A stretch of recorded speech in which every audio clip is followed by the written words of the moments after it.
अस्सलाम वालेकुम जी। सुबह सुबह आपने खबर सुनी होगी, गवर्नमेंट ने तेल की कीमतों में कमी का ऐलान किया है, जिसके मुताबिक तकरीबन 9 रुपये पेट्रोल की कीमत में फ़ी लीटर कमी हुई है और 7 रुपये मेरे ख्याल में डीजल की फ़ी लीटर जो कीमत है उसमें कमी हुई है।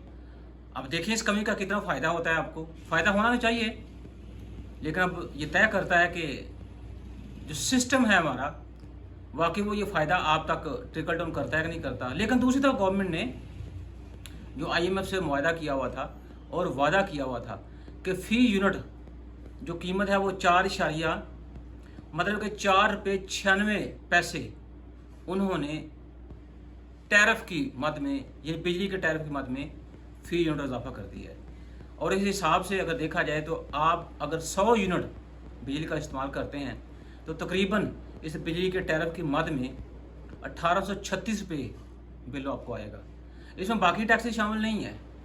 तो इधर गवर्नमेंट ने आपको ये खुशखबरी दी कि हमने तेल की कीमतों में, मतलब पेट्रोल की कीमत में 9 रुपये फ़ी लीटर कमी कर दी है, डीजल की कीमत में 7 रुपये फ़ी लीटर कमी कर दी है और साथ दूसरी तकरीबन 5 रुपये बिजली की कीमतों में इजाफा कर दिया है। तो जैसा मैंने अभी कहा था कि देखें इसका फ़ायदा आपको होता है या नहीं, तो मेरा ख्याल है गवर्नमेंट ने ये वाली दिखा के आपको ये वाली मारी है।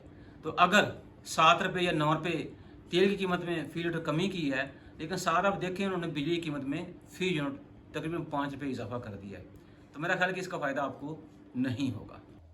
और पिछले महीने 1.5 महीने से एक जो इशू बना हुआ है, ख़ासकर बड़ा दुखी सानहा था जो यूनान कश्ती वाला हुआ, लेकिन उसके ज़िम्मे में जो कड़ी हकीकत है हमें उसके बारे में सोचना चाहिए, बल्कि उससे मुंह नहीं मोड़ना चाहिए। लेकिन हमने क्या किया हुआ है कि हम बिल्कुल उससे मुंह मोड़ के बैठे हुए हैं और जो हमारे अननेसेसरी इश्यूज़ हैं उसके अंदर हमने अपने आप को इन्वॉल्व किया और वक्त अपना भी ज़ाया करें, कौम का भी ज़ाया करें और साथ साथ अपना और कौम का पैसा भी ज़ाया करें, बल्कि पैसा तो कौम का ही ज़ाया हो रहा है हर लिहाज से। तो आइए इस महंगाई, बेरोज़गारी और बेयकीनी की सिचुएशन में पाकिस्तान नौजवान जो है वो अपना मुस्तकबिल बाहर देख रहा है। चाहे वो पढ़ा लिखा नौजवान हो, चाहे वो अनपढ़ नौजवान हो, चाहे वो स्किल्ड नौजवान हो, चाहे वो अनस्किल्ड नौजवान हो, तो हर बंदा अपना फ्यूचर जो है वो बाहर देख रहा है। और इस वजह से आप देखें कि गवर्नमेंट के जो डॉक्यूमेंट्स हैं उसके अंदर ये खबर आई है कि ये जो मौजूदा गवर्नमेंट, इमरान खान साहब जो हैं उनकी गवर्नमेंट के बाद जो गवर्नमेंट आई है, पीडीएम की गवर्नमेंट या इत्तेहादी गवर्नमेंट का है, इस गवर्नमेंट के दौर में 12,21,000 नौजवान रोजगार की तलाश में बैरून मुल्क चले गए हैं और ये डॉक्यूमेंटेड फिगर है। इसका मतलब यह है कि जो अनडॉक्यूमेंटेड फिगर होगी उसमें इससे ज़्यादा होंगे। और गुज़श्ता साल देखा जाए तो इसकी जो तादाद थी जिन लोगों ने माइग्रेट किया पाकिस्तान से, या जो लोग पाकिस्तान से दूसरे मुल्कों में गए रोज़गार की तलाश में, उनकी तादाद 8,32,000 थी। और अभी जो ये जो 6 माह गुजरे हैं, अब ज़ाहिर सी बात जुलाई का महीना चल रहा है, सिर्फ पिछले 6 माह में 4 लाख नौजवान जो हैं मुल्क छोड़ चुके हैं या बैरून मुल्क सफ़र कर रहे हैं रोज़गार की तलाश में। उसकी अगर मज़ीद तफसील में जाए तो उसमें 11,000 अकाउंटेंट हैं, 11,200 इंजीनियर्स हैं, 4,000 डॉक्टर्स हैं, 15,000 कंप्यूटर ऑपरेटर्स हैं, 24,000 सुपरवाइजर्स हैं, 34,000 टेक्नीशियन, 29,000 इलेक्ट्रीशियन, 13,445 कंप्यूटर टाइपिस्ट हैं, 8,000 ज़री माहिरीन शामिल हैं, जबकि 37,500 मैनेजर, 4,000 नर्सेज, 1,500 साढ़े 7,000, 15,000 ऑपरेटर और 1,600 से ज़ायद ड्राफ्टमैन को रोज़गार के लिए बैरून मुल्क जाना पड़ा। और आपको अगर याद हो कि एक और जो ग्लोबल टैलेंट का एक प्रोग्राम शुरू किया डेवलप कंट्रीज़ ने, वो बड़ा अच्छा प्रोग्राम है ब्रेन ड्रेन के लिए। और आप ये देखें कि जब आपके मुल्क से ये पढ़े लिखे नौजवान निकल जाएंगे तो फिर मेरे जैसे निकम्मे लोग रह जाएंगे आपके पास काम करने के लिए। तो किसी बंदे ने इस इशू के ऊपर ध्यान दिया है कि ये जो इतना ब्रेन ड्रेन हो रहा है या इतना लोग बाहर जा रहे हैं, मुल्क के अंदर रहना पसंद नहीं करते, उसकी वजूहात क्या हैं। हम ये कहते तो बड़े खुश होते हैं, तो ये लोग जो बाहर जा रहे हैं, बाहर से हमें डॉलर्स भेजेंगे तो मुल्क की जो करें तरक्की उसमें ये हिस्सा डालेंगे। बात तो ठीक है आपकी, लेकिन ये बताइए कि लोकल लेवल पे इस मुल्क को चलाने के लिए फिर कौन रह जाएगा। अगर इसी तरह सारे लोग जो बाहर चले गए और मेरे जैसे निकम्मे लोग यहाँ पर रह गए, तो मुल्क के जो हालात हैं वो आपके ऑलरेडी सामने हैं। तो देखिए फिर इस मुल्क को चलाने के लिए पीछे क्या बचेगा। तो कोई बंदा इसके ऊपर तवज्जो नहीं दे रहा, कोई बंदा इस इशू को ऊपर बोलने की कोशिश भी नहीं कर रहा। सिर्फ सारे जो है इस इशू को दबाने में इस तरह से लगे हुए हैं। लो जी, इतने लोग जो हैं बाहर काम करने के लिए जा रहे हैं और ये लोग हमें डॉलर्स कमा के भेजेंगे, ये लोग हमें यूरोस कमा के भेजेंगे, ये लोग हमें सऊदी रियाल कमा के भेजेंगे, या जहाँ जहाँ ये लोग जा रहे हैं तो वहाँ से ज़र मुबादला बना के कमा के नहीं बना के भेजेंगे। तो ये बताएं कि इस मुल्क के अंदर फिर कौन रहेगा, कौन काम करेगा मुल्की मामलात को हल करने के लिए। पीआईए का एक और नया कमाल वो ये कि रियाज एयरपोर्ट का पीआईए को 32 लाख रियाल अदायगी का लेटर।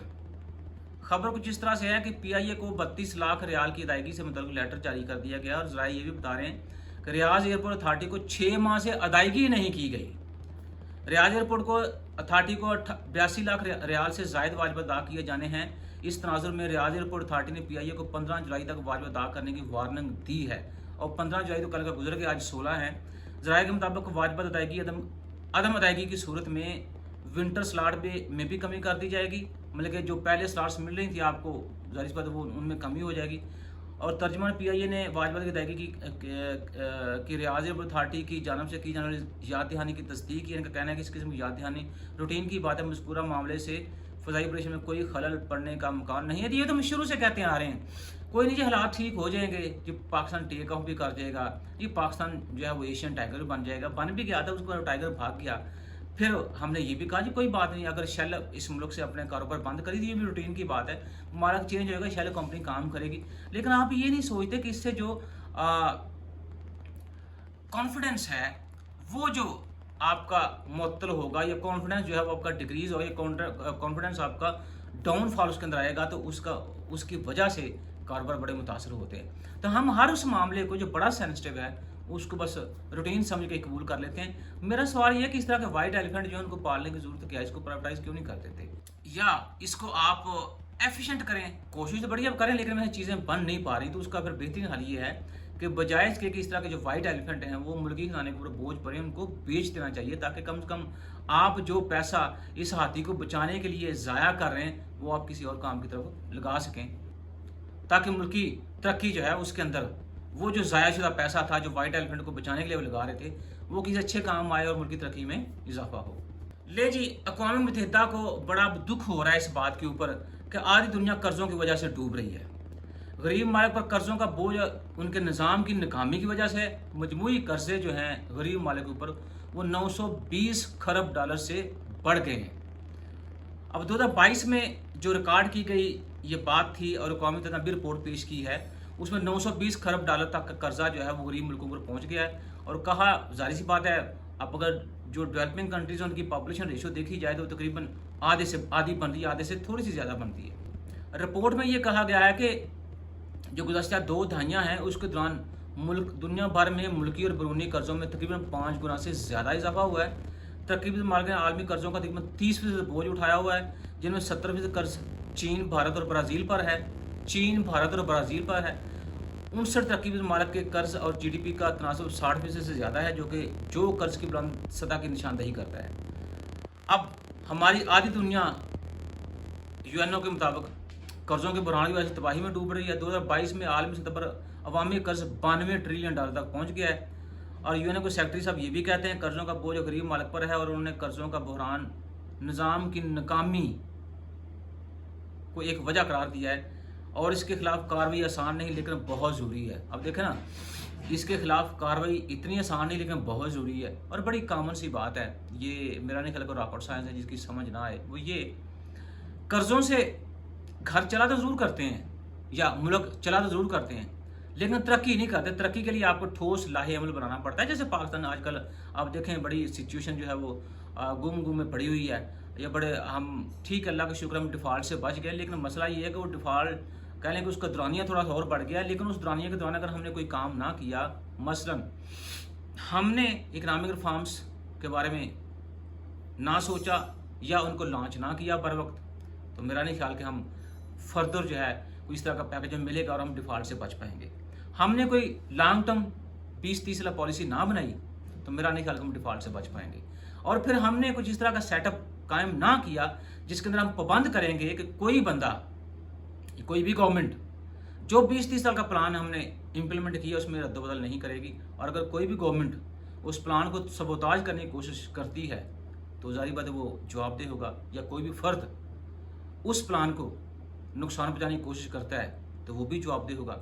मतलब ओवरऑल बात ये है कि लॉन्ग टर्म पॉलिसी बनाएं और उसके ऊपर ईमानदारी के साथ काम करें, इम्प्लीमेंट करें और उसके बाद देखिएगा कि मुल्क वाकई तरक्की करता है या नहीं करता। अभी तक तो یہ چیز ہمیں نظر نہیں آ رہی. شاید آنے والے وقت میں ایسا ہو جائے تو پاکستان جو ہے وہ ترقی کی راہ پہ چل پڑے. خدا حافظ.